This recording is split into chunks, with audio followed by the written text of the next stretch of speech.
नमस्कार बंधुरा राय kitchen and गार्डनिंगे आपनादेर सकलके स्वागत।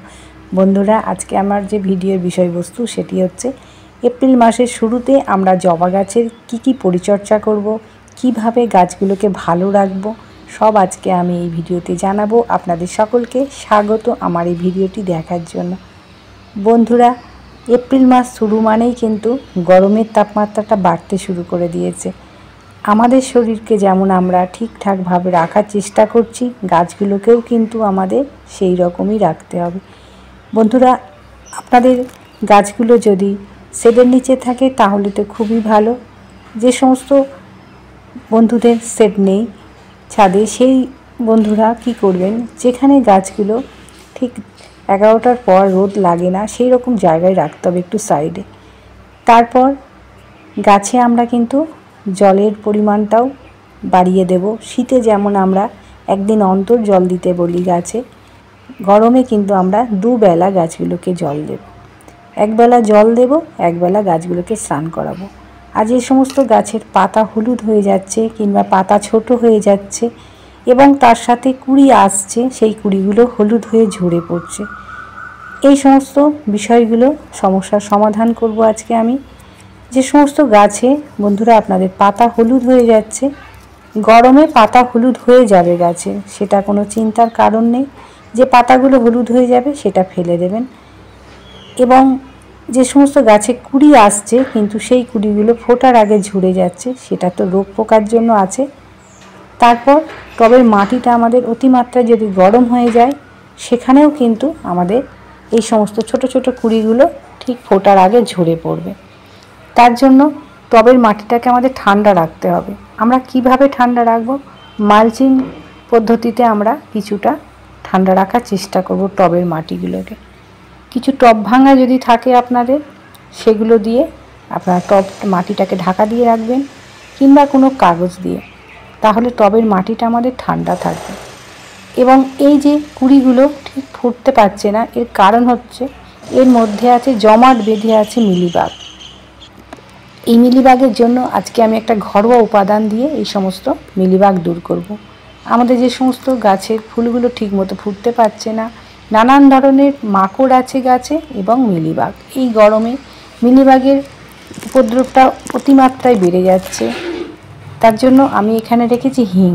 এই হিং আমি এখানে একটা ছোট্ট এইভাবে নিয়ে আমি এইভাবে জলের স্প্রে বোতলে ভরে দিলাম। আপনারা যদি গুঁড়ো অবস্থায় কেনেন সেটা হাফ চামচ দিয়ে দেবেন, দিয়ে প্রতিটা গাছে কিন্তু আপনারা বন্ধুরা স্প্রে করবেন।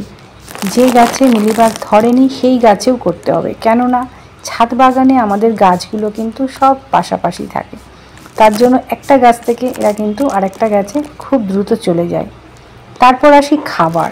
এই গরমে আমরা গাছকে কি ধরনের খাবার দেব? আমাদের গাছকে কিন্তু খাবার আমরা দিয়ে যাব, সেটা বন্ধ করলে কিন্তু গাছে চেহারা আপনার পাল্টে যাবে, গাছের যে বৃদ্ধি সেটাও বন্ধ হয়ে যাবে। তার জন্য গাছকে আমরা আজকে যে খাবারগুলো তৈরি করেছি সেটা হচ্ছে গোবর সার রেখেছি, তার সাথে রেখেছি সরিষার খোল এবং কলা ভেজানো জল। এই তিনটি আমরা উপাদান একসাথে মিশিয়ে গাছকে একটা সুন্দর খাবার দেব। যে খাবারগুলোর মধ্যে আছে নাইট্রোজেন, পটাশিয়াম, ম্যাগনেসিয়াম, সালফার, সব কিন্তু এই খাবারগুলোর মধ্যে মজবুত থাকে। এই যে গোবর সার যেমন আছে নাইট্রোজেনে ভরপুর এবং গাছটাকে আমাদের শক্ত মজবুত করে রাখার জন্য আমাদের কিন্তু এই গোবর সার ভীষণ উপকারী গাছের জন্য। এবং টবের মাটিটা আমাদের হালকা থাকবে আমরা যদি এক মুঠো করে দিতে পারি। এবং এই কলার খোসাটাকে আমি 3 দিন ভিজিয়ে রাখছি। ভিজিয়ে রাখলে এই যে কলার খোসার মধ্যে যে নির্যাস সেটা কিন্তু এই জলে চলে আসবে। এইভাবে বন্ধুরা আপনারা একটু ছেঁকে নিয়ে এবার প্রতিটা উপাদান একসাথে আমি মিশিয়ে নেব। মিশিয়ে নিয়ে গাছে, প্রত্যেকটি গাছে বন্ধুরা আপনারা এই খাবারটি মাসে 2 বার দেবেন। তাহলেই দেখবেন আপনাদের যে সমস্ত গাছের কুড়ি ঝরে যাচ্ছে কিংবা গাছের বৃদ্ধি বিকাশ বন্ধ হয়ে গেছে, গাছটা ঝাড় হচ্ছে না, হয়তো নতুন গাছ কিনে নিয়ে এসেছেন, সেই সমস্ত গাছের সমস্যার সমাধান হয়ে যাবে। এই 3টি উপাদানকে আমি ভালো করে এবার মিশিয়ে নেব। আর সরিষার খোলের মধ্যে তো আমরা সব কিছু পেয়ে থাকি, যেমন নাইট্রোজেন গাছের জন্য খুবই দরকার, তার সাথে পটাশিয়াম, ম্যাগনেসিয়াম, ফসফরাস সব কিন্তু মজুদ থাকে। এই তিনটি উপাদানকে ভালো করে আমি একত্রে মিশিয়ে নিচ্ছি। আর এই যে পরিমাণটা আমরা কিন্তু একটু মেপে দেব। এখন গরমের সময়, শীতে যদি আমরা পরিমাণ একটু বেশি দিয়ে দিই গাছের কোনো ক্ষতি হবে না, কিন্তু গরমে আমরা একটু মেপে দেব। আমাদের যে প্লাস্টিকের গ্লাসগুলো হয় সেই গ্লাসগুলোতে বন্ধুরা আপনারা ছোট গাছ হলে 1 গ্লাস মেপে দেবেন, আর বড় গাছ হলে আপনারা 2 গ্লাস করে দেবেন। এইভাবে যদি মেপে মাসে 2 বার এই খাবারটি দিতে পারেন, তাহলে আপনাদের গাছগুলোর চেহারায় আপনারা বুঝতেই পারবেন না যে এটা এপ্রিল মাস।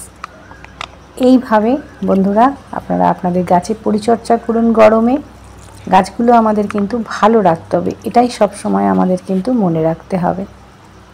এইভাবে গাছের পরিচর্যা করুন আর গাছগুলো থেকে এইভাবে সুন্দর সুন্দর ফুল ফোটান। আজকের মতো ভিডিওটি শেষ করছি। ভিডিওটি যদি ভালো লাগে অবশ্যই একটা লাইক করবেন, কমেন্ট করবেন। আজকের মতো নমস্কার, ভালো থাকুন, সুস্থ থাকুন এই বলে শেষ করছি।